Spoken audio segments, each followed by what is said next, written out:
Okay, let's go. Number 1. The Children of Huanchaquito. The year is 2011. You're a resident near Huanchaquito Las Llamas on Peru's northern coast, and you've noticed something eroding steadily out of the dune behind your property after a stretch of unusually heavy weather. Small bones. Not animal bones, or not only animal bones. You report it to local authorities, and archaeologists arrive to investigate what, at first glance, looks like it might be a limited, isolated find, maybe a handful of burials disturbed by wind and rain. It is not limited. By the time the excavation finishes, it stands as the largest documented instance of child sacrifice found anywhere on the planet. The dig is led by archaeologist Gabriel Prieto of the National University of Trujillo, working alongside John Verano of Tulane University. What they uncover, layer by careful layer, is the burial of more than 140 children, most between the ages of 5 and 14, alongside the remains of over 200 young llamas, all dated to approximately 1450 AD, attributed to the Chimu civilization, a powerful coastal culture that predates the Inca and controlled much of Peru's northern coast before eventually being absorbed into the expanding Inca Empire. The physical evidence is direct, specific, and hard to look away from. Cut marks on the sternums of the children are consistent with deliberate chest opening, the method archaeologists associate with heart removal in ritual sacrifice practiced across several pre-Columbian Andean cultures. Some of the remains also show signs of a red pigment applied to the face before burial, a detail Prieto's team has connected to broader Chimu ritual practice rather than treating it as incidental. The children were buried facing west, toward the ocean. The llamas beside them were buried facing east, toward the Andes Mountains, a deliberate directional arrangement that required coordinated planning across every single burial in the group, not the chaotic pattern of a rushed or improvised event carried out under panic. Here's where it gets strange, and where the physical evidence becomes almost unbearably specific. Preserved in the hardened mud layer alongside the burials are footprints, dozens of them, adult-sized and child-sized together, all walking in the same direction toward the site. Not the footprints of the children being led to sacrifice alone, but a full procession, adults accompanying children to a location, everyone walking that path apparently already understood the purpose of in advance. The mud that preserved those footprints hardened not long after the event took place, and has held that exact record of the walk itself for roughly 570 years, waiting undisturbed under sand. Radiocarbon dating places the sacrifice during a period of severe environmental catastrophe, a major El Niño event that brought catastrophic flooding and mudslides to a coastal region that depended entirely on a delicate, arid agricultural balance for its survival. The leading theory connects the sacrifice directly to this crisis, a mass ritual appeal intended to prevent further destruction, offered specifically because the flooding threatened the Chimu state's basic ability to feed itself. By sheer body count, this single event dwarfs the far better documented Inca Capacocha sacrifices, in which individual children, usually one or a small handful at a time, were sacrificed at high-altitude sites as part of formal state ritual, sites like the frozen mountaintop burials found at Lulayaco decades earlier. Huanchaquito is not one child, or even a handful. It is over 140 in a single coordinated event, alongside more than 200 sacrificed animals buried beside them. What remains genuinely unresolved, even with this much physical evidence recovered intact, is the full intent behind an act of this scale. The environmental catastrophe theory is well supported and widely accepted among the researchers who worked the site directly. But the Chimu left no written language behind, no surviving text explaining the decision in the sacrificer's own words or reasoning. Some researchers have raised the possibility that political consolidation played a role alongside climate appeasement, that a demonstration of this scale, however brutal it appears now, also reinforced the authority of whichever elite ordered it, at a moment when environmental disaster could easily have destabilized their control over the region entirely. Both explanations can be true at the same time. Neither one is fully confirmed, because the only surviving record of intent is the physical arrangement of the bodies themselves, and bodies don't explain motive on their own, only method. What sits hardest with researchers who've published on Huanchaquito isn't the ritual logic itself, brutal as it plainly is. Since ancient societies facing existential environmental threats aren't remotely unique in reaching for sacrifice as a response. It's the footprints, specifically. It's the fact that this wasn't a hidden act carried out in secrecy by a small group under cover of night. It was a procession, adults and children walking together, in the open, toward a destination everyone involved appears to have understood clearly before they ever arrived. 140 children did not wander to that dune alone, one at a time, unaccompanied. Not every act on this list was committed out in the open, in broad daylight, by a crowd. The next one belonged to someone whose own family made sure his death looked like something else entirely, and left the proof frozen on his face for 3,000 years. Number 2. The Screaming Mummy. The year is 1881. You're part of the Egyptian Antiquities Service investigating a discovery that local antiquities dealers, the Abd el-Rasul family, have been quietly profiting from for years, an enormous royal cache hidden inside a rock-cut tomb near Deir el-Bahri on the west bank of the Nile. When your team finally enters, you find one of the largest concentrations of royal mummies ever assembled in one place. Dozens of pharaohs and queens, moved here in antiquity by ancient priests trying to protect their bodies from the tomb robbers who were stripping the Valley of the Kings bare. Ramesses the Great is here. Seti I is here. Most of the mummies are wrapped with care, named, positioned with the dignity befitting Egyptian royalty. Then there's the coffin labeled, for lack of any actual name, Unknown Man E. His coffin is plain, undecorated wood, nothing like the elaborate gilded cases surrounding it, unmarked by a single painted symbol or hieroglyph anywhere on its surface, which is itself almost unheard of for anyone of royal blood. Inside, his body wasn't mummified using the standard embalming process at all. No evisceration, no removal of internal organs, none of the careful, expensive preservation techniques applied to every other body in the cache. He was simply dried and wrapped, a fraction of the effort and expense given to everyone around him. And he's wrapped in sheepskin, a material ancient Egyptian religious practice treated as ritually unclean, something that would have barred a person from proper participation in temple worship. Wrapping a body in it wasn't an oversight. It was a deliberate, calculated insult applied to someone specific, by someone who wanted his afterlife to be as degraded as possible. Here's where it gets strange.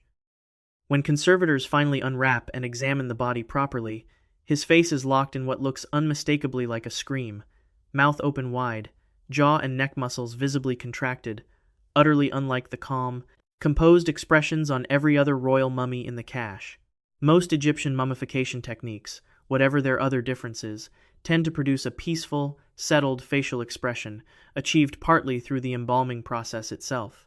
Unknown Manny looks like whatever expression was on his face in the final moment of his life simply froze there and was never corrected. The leading identification, built from historical texts rather than the body alone, points to Prince Pentaur, a son of Ramesses III. A surviving legal document known as the Judicial Papyrus of Turin records the trial of a group of conspirators, including palace officials and a secondary wife of the king, charged with plotting to assassinate Ramesses III and install Pentaur on the throne in his place. The document records that several of the accused were given the option to take their own lives rather than face formal execution, a customary alternative for individuals of status. Pentaur's fate, described in the same text, with a name apparently altered afterwards specifically to erase his royal identity, strongly implies he was among them. A 2012 study led by Xiaohe Hawass and geneticist Albert Zink used CT scanning and DNA analysis on Unknown Man E, and compared the results against the confirmed mummy of Ramesses III himself, testing genetic markers that had survived, against considerable odds, more than 3,000 years of desert heat, and centuries of prior handling by museum staff and looters alike.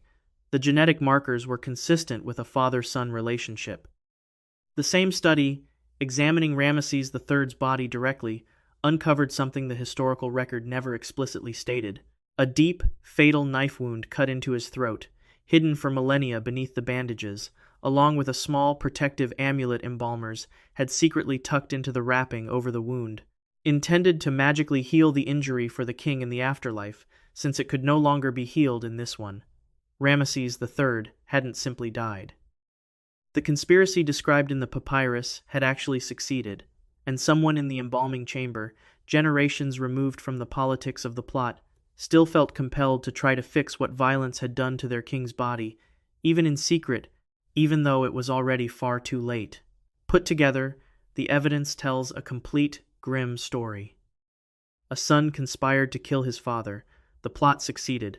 The son was caught, and rather than a formal execution, he was made to end his own life while facing whatever came next, then denied every honor his royal birth would normally have guaranteed him.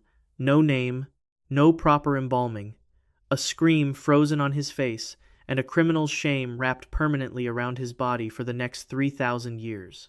Even the priests who prepared the other bodies in the cache with such evident care apparently drew a hard line at this one, performing only the minimum required to keep the body from fully decomposing, as though even touching him longer than necessary carried its own risk. Unknown Man E remains in the Egyptian Museum today, still without an official name attached to his body, his identity a matter of very strong scientific inference rather than certainty.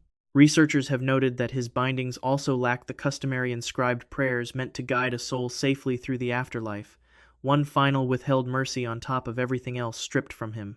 The tomb that hid him wasn't built to protect him. It was built to protect everyone buried near him, and he simply ended up carried along, unwanted proof of a murder his own family tried to erase. Some families punish their own dead quietly, behind a sealed door, out of public view. Other communities didn't wait for a body to become a problem after death. They drove iron through it before it ever had the chance. Number 3. The Vampire Graves of Drawsko. The year is 2008. You're part of an archaeological team surveying a cemetery near Drawsko, in northwestern Poland, in use between the 17th and 18th centuries, an ordinary rural burial ground by every visible measure.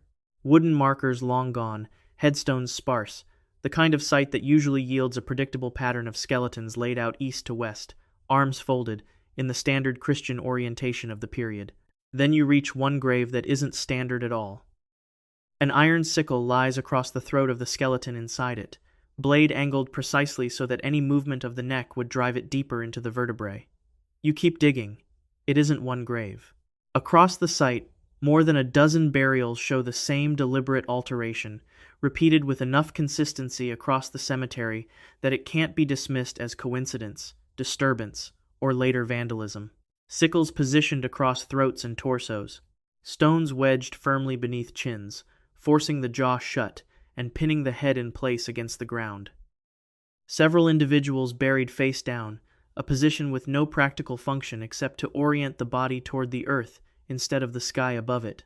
In at least one case, both a sickle and a stone were used on the same individual, as though one restraint hadn't felt sufficient on its own.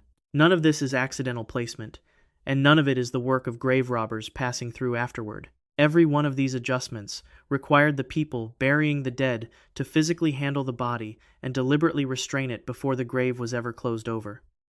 This is what archaeologists call an anti-revenant burial, a practice rooted in a belief that predates the modern vampire myth by centuries, the fear that certain dead individuals could rise from their graves and cause direct harm to the living, spreading sickness, draining vitality from crops and livestock, walking again among the very community that buried them. The sickle across the throat wasn't decoration or symbolism. If the body tried to sit up, the blade would cut it down immediately. The stone under the chin kept a mouth from ever opening again. Burial face down meant that if the corpse began clawing its way upward, according to the internal logic of the belief, it would only succeed in digging itself deeper into the earth. Here's where it gets strange.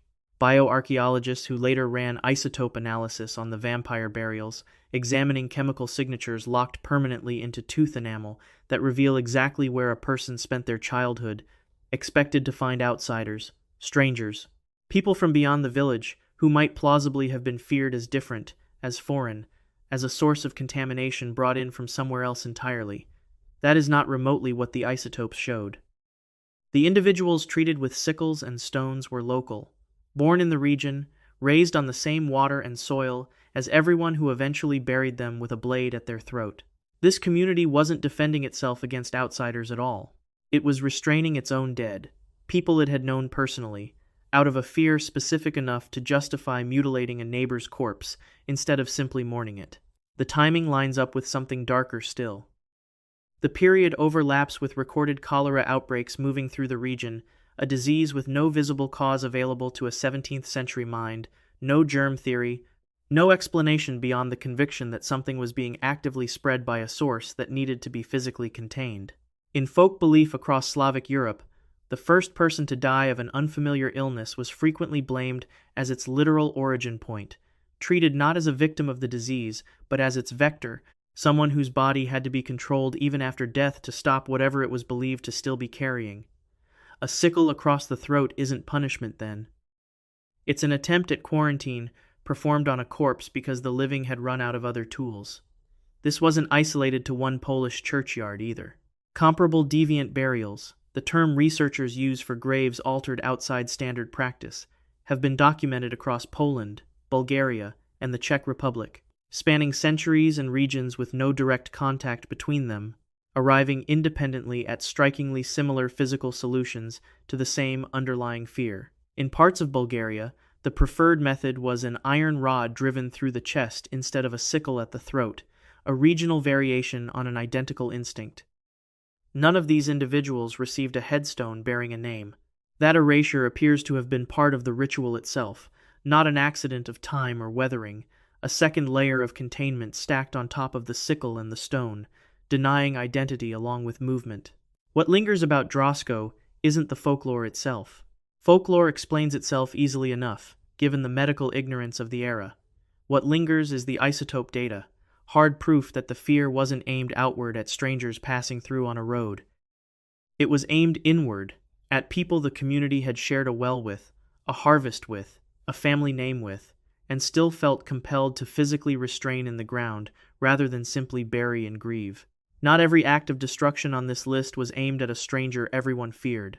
The next one was aimed at a king so hated that even his own tomb didn't survive intact, and the man who finally found it 2,000 years later didn't survive the search either. Number 4. The Tomb of Herod the Great. The year is 2007.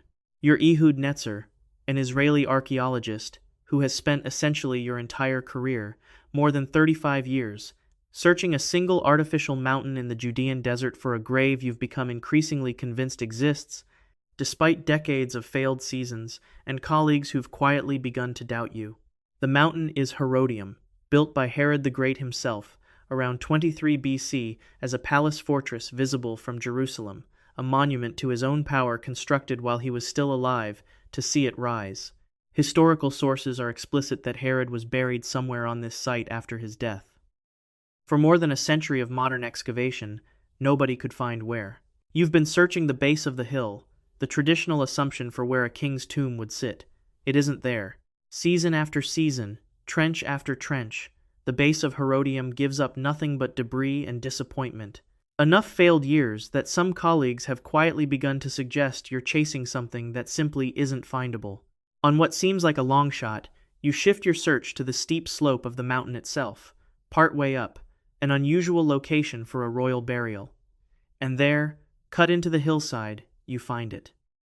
Fragments, hundreds of them, of an elaborate sarcophagus carved from reddish limestone quarried specifically for the purpose, a stone and a design consistent with what historical sources describe as Herod's own taste for controlled, expensive elegance rather than gaudy excess.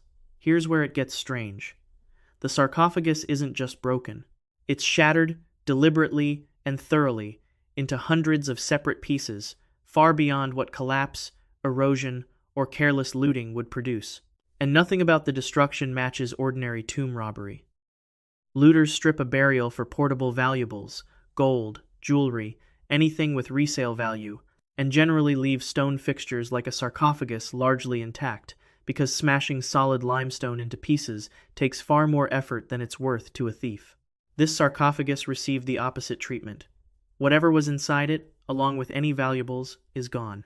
But the destruction of the stone container itself looks targeted, sustained, and personal, the kind of damage inflicted by someone who wanted the object itself destroyed, not just its contents removed. Herod the Great was, by nearly every surviving historical account, one of the most despised rulers in the region's history among his own subjects, a client king who collaborated closely with Rome, taxed his population heavily, and is remembered in multiple ancient sources for the brutal execution of family members, including his own wife and sons, on suspicion of conspiracy against him. The Jewish historian Josephus, writing within living memory of Herod's reign, described a king so consumed by suspicion in his final years that he trusted almost no one close to him, and a funeral so heavily guarded by soldiers that it looked less like mourning than an occupying army escorting a body it didn't fully trust the public around. The leading theory researchers have proposed connects the sarcophagus's destruction to the first Jewish revolt against Rome, which broke out roughly 7 decades after Herod's death, and used Herodium itself as a rebel stronghold. Rebels occupying the site, the theory holds, didn't just take the fortress. They found the tomb of a king many of them regarded as a traitorous puppet of the empire they were fighting, and destroyed his sarcophagus as a direct, symbolic act of rebellion, obliterating the memorial of a man they considered a collaborator rather than a king. No trace of Herod's actual remains has ever been recovered anywhere at the site. Whether that's because the body was removed and destroyed along with the sarcophagus, or simply because 2,000 years and one act of deliberate violence left nothing recoverable, is unresolved. Excavators did recover 2 other, smaller sarcophagi nearby, undamaged and likely belonging to other members of Herod's family, which only makes the focused, total destruction of the one believed to be his own stand out more sharply against everything left intact around it. There's a second detail to this discovery that sits uncomfortably alongside the first.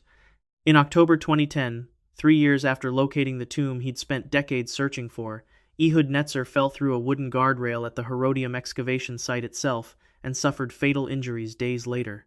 It was, by every account and investigation, a tragic accident, a railing that gave way at a site under active excavation. Nothing about it is supernatural, and no serious researcher treats it as anything but a genuine workplace accident.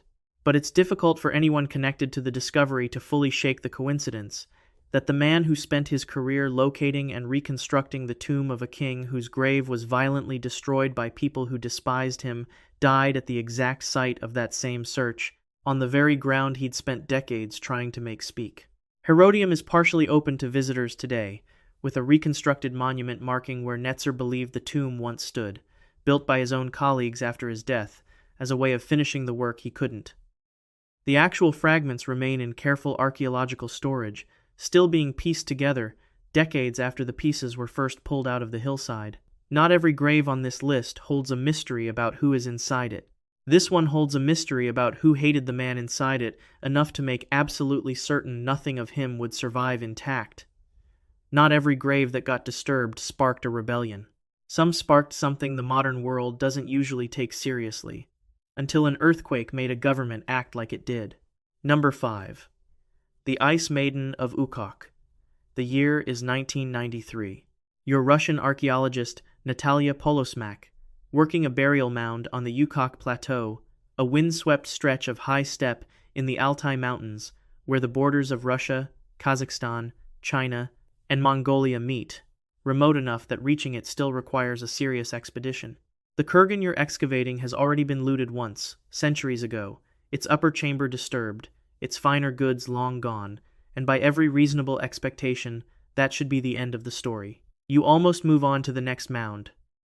Then, beneath the looted layer, you find a second chamber the looters never reached, sealed by meltwater that refroze into solid ice and stayed frozen, unbroken, for roughly 2,500 years. Inside is a wooden burial chamber, and inside that, a coffin carved from a single log of larch, its lid still fitted tight.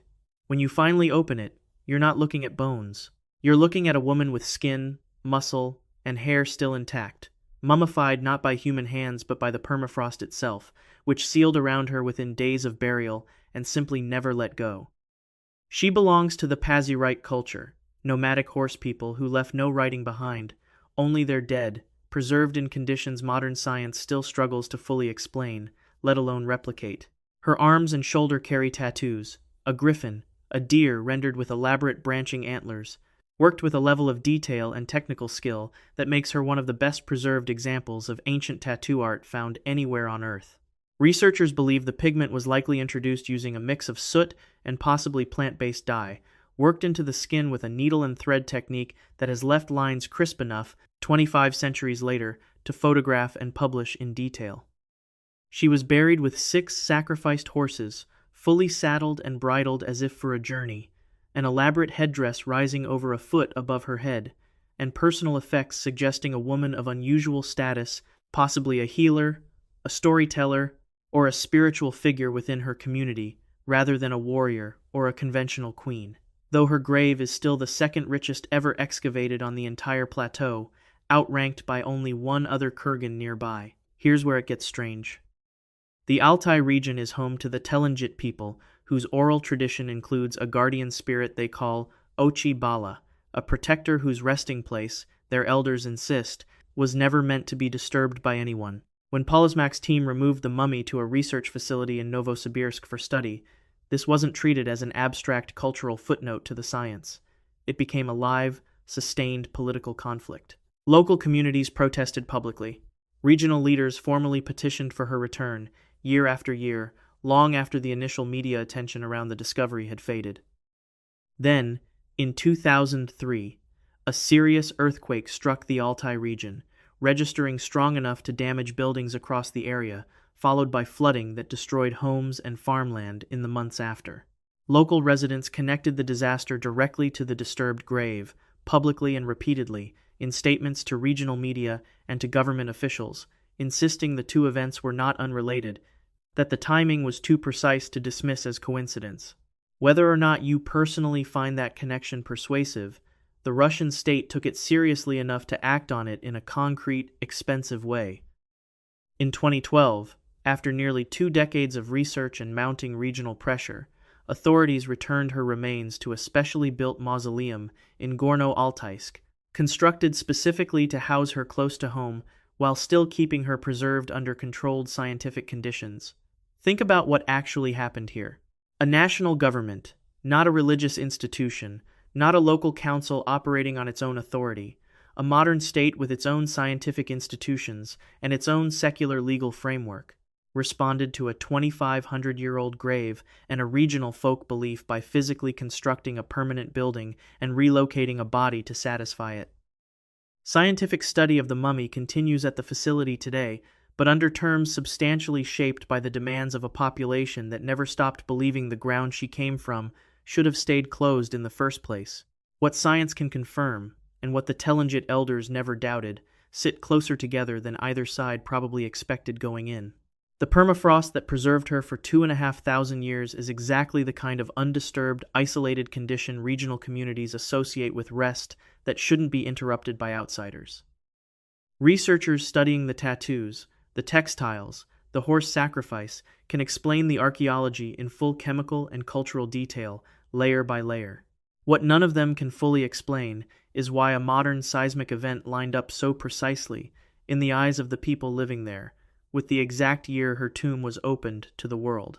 She rests now behind glass in Gorno-Altaysk, closer to the plateau she came from, still studied, still argued over, still, according to the people who live nearest to her, watching to see if anyone disturbs her again.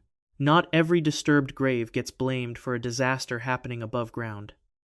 Some graves cause a different kind of unease entirely, not because of who was found inside, but because of who wasn't. Number 6. The catacombs of Kom el Shoqafa.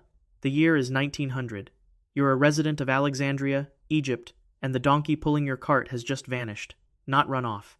Vanished, straight down, as the street beneath it collapses into a hole that wasn't there a moment earlier.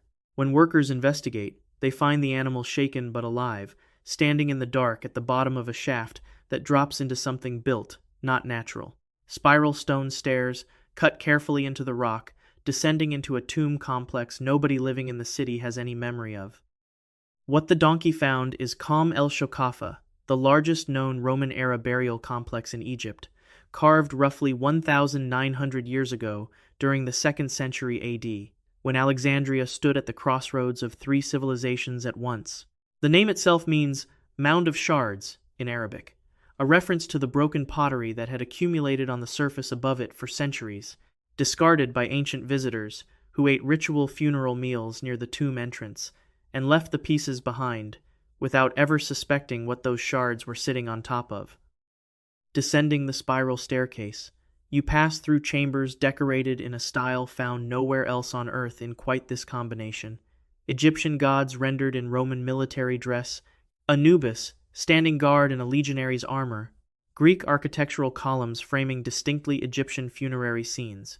3 cultures, 1 tomb, carved by people who apparently saw no contradiction in blending all of them into a single afterlife.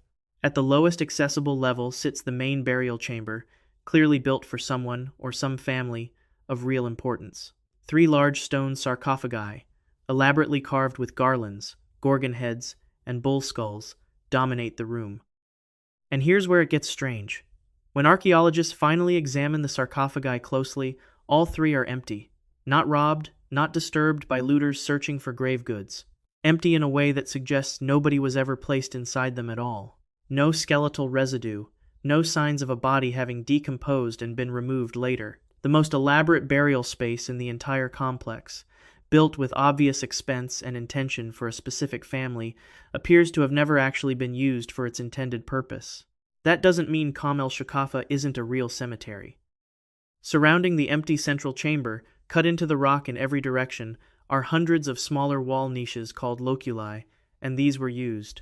Archaeologists have documented remains from well over 300 individuals interred throughout the complex over the generations. It remained active, ordinary Alexandrian citizens laid to rest around the edges of a grand tomb that sat at its center, unused, for the entire time anyone was burying their dead there. Whoever the tomb's central chamber was built for commissioned an entire underground monument, then apparently never ended up inside it, and generations of other families kept burying their own dead around that empty centerpiece without anyone recording why. No inscription anywhere in the complex names the family the main chamber was built for. No historical record explains what happened to them. Did they die somewhere else, in circumstances that made retrieval or return impossible? Did political or religious conflict, Alexandria was no stranger to either in this period, prevent them from ever being laid to rest in the tomb they paid to have built? Or is there a version of events nobody preserved at all, in which the people this tomb was meant for chose, for reasons lost with them, never to use it? Nearby, a separate chamber known today as the Hall of Caracalla contains the bones of horses and at least 1 human skeleton, unrelated in construction date, but discovered close enough to the main complex that early excavators spent years arguing over whether the 2 spaces were connected at all. The mystery deepens further down. Below the 2nd level, a 3rd and final level of the catacombs exists, confirmed by early explorers who managed brief, partial descents before the water stopped them, but it has been substantially flooded for generations, submerged as Alexandria's water table rose over the centuries, a slow, ongoing consequence of the modern city's own growth pressing steadily down on the ancient rock beneath it. What remains down there, sealed now not by decision but by water nobody has fully pumped out or mapped, has never been comprehensively surveyed. Egyptian antiquities authorities have stabilized and opened the upper levels to tourism, installing pumps and lighting to keep the accessible chambers dry. The flooded level stays exactly where the water put it, out of reach, its contents unconfirmed, sitting in darkness below everything visitors are allowed to see. A tomb built for a specific family, elaborately, expensively, syncretically, that apparently never held that family's remains. Hundreds of other bodies stacked around its edges for generations, close enough to touch the empty sarcophagi, and never explained why. They were the ones who ended up inside the walls, and not the family. The whole structure was designed to honor. And beneath even that, a flooded level nobody has finished exploring. Whoever these people were, wealthy enough to commission the grandest tomb in Roman Alexandria, they are, by every piece of evidence recovered so far, still missing. Not every missing population disappeared from a single tomb. An entire community once vanished from the historical record so completely that modern science had to rebuild exactly who they were from nothing but bone and sand. Number 7. The Xiaohe Cemetery. The year is 1934. Your Folk Bergman, a Swedish archaeologist with the Sino-Swedish expedition, following the directions of a local hunter deep into the Taklamakan desert of what is now Xinjiang in far western China. The landscape here is some of the most hostile on Earth. Shifting dunes, no permanent water, temperatures that swing from scorching to freezing within a single day. Your guide leads you to a low mound rising from the sand, and what you find rising out of it stops you completely. Wooden poles, dozens of them, weathered gray, jutting straight up out of the dune like a forest that burned down to bare trunks. Except this isn't a forest, it's a cemetery, and the poles are grave markers, some carved into rounded, oar-like paddle shapes, others carved into unmistakably different forms entirely. You excavate what you can. Beneath the sand, wrapped in cattle hide and buried inside coffins shaped like boats, are bodies desiccated into natural mummies by thousands of years in bone-dry desert air, their felt hats, wool clothing, and woven baskets still intact. You document as much as you're able. Then you leave, and the desert does what deserts do. The dunes shift. Your original coordinates, recorded with the limited surveying tools of the 1930s, stop matching the ground. The cemetery you found disappears again, swallowed by sand, and for the rest of the 20th century, nobody can relocate it. It takes until the year 2000, with GPS technology finally capable of pinning down a location this remote, for a Chinese survey team to rediscover the site. A full excavation follows between 2003 and 2005, led by archaeologist Idalisi Abudaresule of the Xinjiang Institute of Cultural Relics and Archaeology. What they uncover is staggering in scale. Roughly 330 individual tombs, layered in multiple levels stacked directly on top of one another across centuries of continuous use, all dating back nearly 4,000 years, making Xiaohe one of the oldest and best-preserved cemeteries ever found in the Tarim Basin. Many of the upper burials had already been looted at some point in antiquity, but the sheer depth of the site, dozens of layers of graves dug directly into and through older ones, meant looters rarely reached the oldest tombs at the bottom before giving up. Here's where it gets strange. The wooden grave markers aren't random. The poles above male burials are carved into distinctly phallic shapes. The poles above female burials are carved into flattened, oval, paddle-like forms, widely interpreted as symbolic of the opposite. Fertility symbolism, carved in wood and planted directly over the dead, repeated across hundreds of graves for as long as this cemetery remained in use. Nothing in the archaeological record explains the specific belief system behind it. The people of Xiaohe left no writing. Whatever meaning they attached to those shapes died with the last person who understood it. Among the best preserved is a woman researchers now call the beauty of Xiaohe, her face, eyelashes, and hair still visible after roughly 3,800 years, wrapped in wool with a tall felt hat still in place. Her features, along with several others at the site, looked to early researchers distinctly non-East Asian, sparking decades of speculation that the Tarim Basin's earliest inhabitants had migrated in from far to the west, possibly from Europe or Central Asia, arriving in western China long before any written record of contact between those regions existed. A genetic study published in the journal Nature in 2021, using DNA extracted directly from the Xiaohe remains, overturned that theory entirely. The population wasn't an influx of outside migrants at all. Their ancestry traces to a small, deeply isolated local population, a genetic lineage that had apparently persisted largely unchanged in this exact region since the end of the last ice age, mixing with almost no one for thousands of years, despite sitting directly on what would later become the Silk Road, one of the most heavily traveled trade corridors in human history. They looked foreign because their gene pool had barely changed since before most foreign contact was possible, not because they'd traveled in from somewhere else. The study answered one question and opened another one nobody has resolved. What language did they speak? What did they call themselves? Why did a population this isolated develop burial customs, boat coffins in the middle of a desert hundreds of miles from any sea, that nothing else in the region resembles? The site remains extraordinarily difficult to access today, sitting roughly 100 miles from the nearest town across some of the most punishing terrain in Central Asia, reachable only by specially equipped expedition with its own fuel, water, and satellite navigation, since no road, trail, or permanent marker leads there.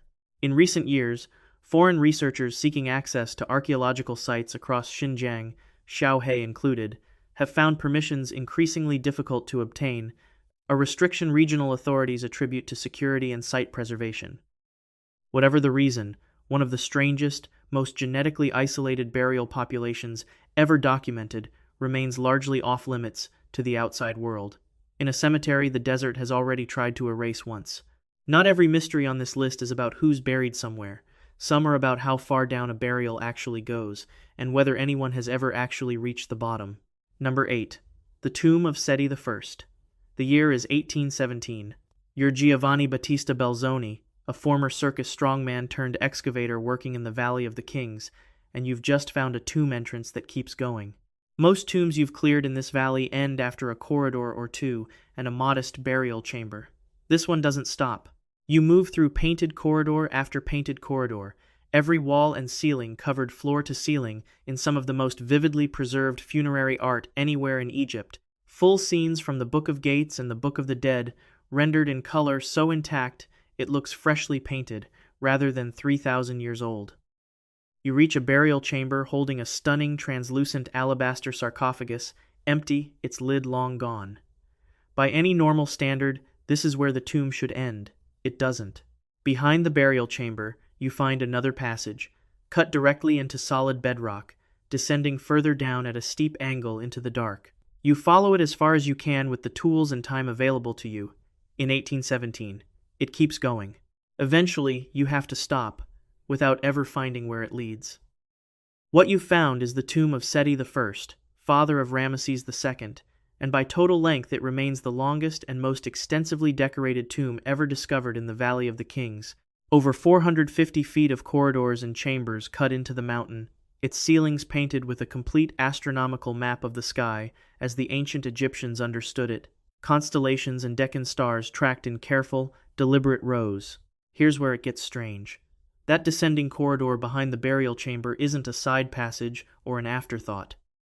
It's a deliberate continuation of the tomb's central axis, cut with the same care and precision as everything above it, heading further into the bedrock than any other tomb in the valley attempts to go, and for nearly a century and a half after Belzoni's discovery, nobody manages to determine where it actually ends or what it was built for. In the 1960s, a local excavator named Sheikh Ali Abdul Rasul, from the same family whose ancestors uncovered the royal mummy cache generations earlier, tunneled further along the passage on his own initiative, working largely alone and unrecorded, extending its explored length without official sanction or full documentation of what he found along the way. Decades later, Egyptian antiquities authorities under Zahi Hawass authorized a formal continuation of the excavation, and archaeologists pushed the known length of the corridor out even further, past 500 feet from the tomb's entrance, still descending, still without reaching a clear end or a final chamber. The work was eventually paused, citing structural instability in a passage cut so deep into unstable bedrock that continuing became a genuine safety risk rather than a simple matter of digging further. Nobody has agreed on what the corridor was for, and the disagreement isn't confined to amateur speculation. It runs directly through the professional Egyptological community. One theory holds it's purely symbolic, a physical representation of the king's descent into the underworld, designed to go deep without ever needing to reach a destination, since the destination was conceptual rather than architectural. Another holds that Seti intended it as the entrance to a second, deeper burial chamber, a duplicate or backup tomb that was never finished before his death interrupted the project. A third, less comfortable possibility researchers have raised is that the builders were following something, a natural fissure, a known older passage, deeper into the rock than anyone today fully understands, and that the corridor's true endpoint has simply never been reached by anyone in the modern era, ancient or otherwise, in the more than 3,000 years since the first cut was made into the stone. Every theory has defenders. None of them can be confirmed, because the passage itself, more than 2 centuries after Belzoni first saw it, still hasn't been fully explored to its actual end. Seti's magnificent alabaster sarcophagus sits today in the Sir John Soanes Museum in London, sold by Belzoni not long after its discovery, entirely separated from the tomb it was built for, still on public display, a continent away from the corridor that was supposed to lead somewhere beneath it. The tomb itself remains open to visitors as far as the burial chamber. Past that point, the descending corridor is closed to the public, officially for safety, unofficially still hiding exactly what it was that Seti's builders were digging toward when they stopped. or were stopped, more than 3,000 years ago. Not every unanswered question on this list is about where a passage leads. Sometimes it's about who was important enough to bury like royalty, without leaving behind a single clear reason why. Number 9. The Amesbury Archer. The year is 2002. You're a commercial archaeologist working ahead of a housing development on the edge of Amesbury, England, 3 miles from Stonehenge. The land has to be surveyed and cleared before construction crews break ground. Standard procedure, the kind of job that usually turns up a few flint scrapers, some pottery fragments, and a lot of gravel. The morning is cold and the soil is heavy with recent rain, sticking to your boots as you work the trench in careful, practiced lines. Then your trowel catches an edge that isn't stone. You brush the wet soil back, and a strip of bronze comes into daylight for the first time in almost 4,000 years, dull green, with corrosion, but unmistakably shaped by a human hand. What you've found is a grave, and it becomes, by the time your team finishes excavating it, the richest Bronze Age burial ever recorded in Britain. Nearly 100 objects surround the skeleton. Gold hair ornaments, the oldest worked gold ever found in the country. Copper knives, 5 of them, more than any other British burial from this period. A stone wrist guard built to absorb the recoil of a bow. Arrowheads, more than a dozen, which is where the nickname comes from long before anyone learns his real one, if anyone ever does. He's buried around 2300 BC, which places him alive during the exact window when Stonehenge's massive sarsen stones were being raised into their final formation, a few miles from where he now lies in the dark. You'd expect a man buried with this much wealth to be a local figure, someone whose family had held land and standing here for generations. The isotope analysis says otherwise.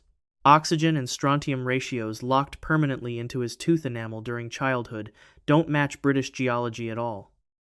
They match the Alps, somewhere in the region of modern Switzerland, Austria, or southern Germany. The richest man ever buried in the shadow of Stonehenge grew up hundreds of miles away. Across a sea his people had no easy way to cross, arriving as a stranger in a land that already had its own leaders, its own bloodlines, its own claims, staked into the chalk. Here's where it gets strange. His skeleton tells a second story that actively contradicts the first. His left kneecap is destroyed, the bone surface polished glassy smooth from years of infection and abnormal grinding movement, consistent with a traumatic injury that never properly healed. He would have walked with a permanent, visible limp in ongoing pain for the last years of his life. A dental abscess would have added chronic infection on top of it. This is not the skeleton of a warrior at the peak of his strength, cutting an imposing figure as he arrives. This is a disabled foreigner, and somehow that is the man an unfamiliar community chose to bury with more gold than anyone else for miles. No written record exists to explain why. The Bronze Age in Britain left no names behind, no inscriptions, nothing but the objects people chose to place in the ground beside their dead. Whoever the archer was to the people who buried him, kinsman, healer, envoy, something else the modern world doesn't have a category for, the answer went into the grave with him and stayed there. Archaeologists at Wessex, archaeology, who led the excavation, have floated theories over the years. A traveling metalworker, valuable enough for a skill in short supply. A diplomatic marriage alliance sealed with a stranger's arrival. A pilgrim who came to see the stones raised and simply never left. None of it is confirmed. All of it is educated guesswork, dressed up as explanation, because nobody actually knows who he was, why he came, or why an injured stranger from the Alps ended up with the richest grave goods in Bronze Age Britain, buried within walking distance of the most studied monument on Earth. What makes this stranger than a simple case of forgotten history is the timing. Stonehenge's major stone-raising phase and the archer's burial sit close enough together that some researchers have wondered whether his arrival and the monument's construction are connected at all, whether a foreign specialist or a foreign symbol played some role in a project that mobilized an entire regional population to move stones weighing up to 25 tons across open country with nothing but timber, rope, and human effort. Nobody can prove it. Nobody can fully rule it out either. The gold in his hair was real. The wound in his knee was real. The distance he traveled to die in that specific patch of English chalkland was real. Only the reason is missing. He has no name today. He never will. The label, the Archer, describes the arrowheads found beside his bones, not the man who once carried them. and after nearly 4,000 years in the ground, a label is the only identity anyone has left to hold on to. Why does a community bury a crippled outsider richer than its own dead? What did he bring with him that 100 gold and bronze objects couldn't replace? And what happened to whatever knowledge, or status, or relationship justified that grave once his name stopped being spoken? He is not the only grave on this list that raises more questions than it ever answers. The last one didn't just raise a question about who was buried inside it. It rewrote what an entire modern discipline thought a lost civilization was actually capable of, sitting untouched for 3,500 years, a few feet from archaeologists who never once looked down. Number 10. The Griffin Warrior Tomb. The year is 2015. You're part of a University of Cincinnati team led by archaeologists Jack Davis and Sharon Stocker, digging in an olive grove near Pylos, Greece, a stone's throw from the ruins of a Mycenaean palace that has been excavated, studied, and picked over by scholars since the 1930s. Your expectations for this particular patch of dirt are low, deliberately so. It's an unremarkable field, the kind of location that usually gets a token trench dug through it before a project moves on to somewhere more promising, more likely to matter. Then your team hits bronze, and the bronze doesn't stop coming. What emerges over the following weeks is a shaft grave containing a single high-status individual buried around 1450 BC, during the late Bronze Age transition, when Mycenaean Greece was actively absorbing and eclipsing the older Minoan civilization centered on Crete. The skeleton is nicknamed the Griffin Warrior after an ivory plaque carved with the image of a griffin found among the grave goods. His actual name, like so many others on this list, is simply gone, carried into the ground with him, and never recovered. What isn't gone is everything he was buried with. More than 1,400 objects fill the grave, an almost unmanageable volume of material for a single excavation season, requiring years of careful cataloging afterward just to process. A bronze sword, still bearing faint traces of its original leather grip. Gold rings depicting bulls and religious processions in fine relief. Weapons, combs, a bronze mirror, ivory plaques, and dense clusters of beads made from materials, including amber, that had to have traveled to Pylos through long-distance trade networks stretching well beyond mainland Greece. And one object that, on its own, forced art historians to reconsider a full century of assumptions about the ancient world. A carved sealstone, roughly the size of a coin, made from agate, showing a warrior in mid-combat, defeating two opponents at once, rendered in such fine detail that the image couldn't be properly seen with the naked eye at all. It took high-resolution photography, decades after the sealstone was first cleaned, to reveal what had actually been carved into a stone barely an inch across. Here's where it gets strange. The level of anatomical precision and dynamic composition in that carving, the muscles, the motion, the spatial depth of three bodies in violent motion, matches artistic sophistication that scholars had confidently placed 1,000 years later in Greek art history, well into the classical period, not the Bronze Age. Before this discovery, the working assumption was that this kind of skill simply didn't exist yet, that early Greek and Minoan artists were working their way toward it but hadn't arrived. The Pylos combat agate, as it's now known, didn't refine that timeline. It broke it outright. Someone was already fully capable of this, more than 1,000 years earlier than anyone had planned for in the textbooks. And here's the detail that should unsettle anyone who trusts a well-excavated site. This grave sat almost entirely untouched by looters for 3,500 years, a genuine rarity in a region where Bronze Age tombs were plundered repeatedly across antiquity, feet away from a palace complex that professional archaeologists had already been excavating for the better part of a century. Generations of trained researchers walked this ground, mapped this ground, published careful papers about this ground, and never once noticed what was sitting directly beneath an unremarkable olive grove, a short walk from their own trenches. Nobody has a fully satisfying answer for how that happened. Soil conditions, a lack of surface markers, sheer archaeological bad luck are all offered as partial explanations, and none of them fully account for a grave this rich surviving this close to this much sustained scrutiny for this long.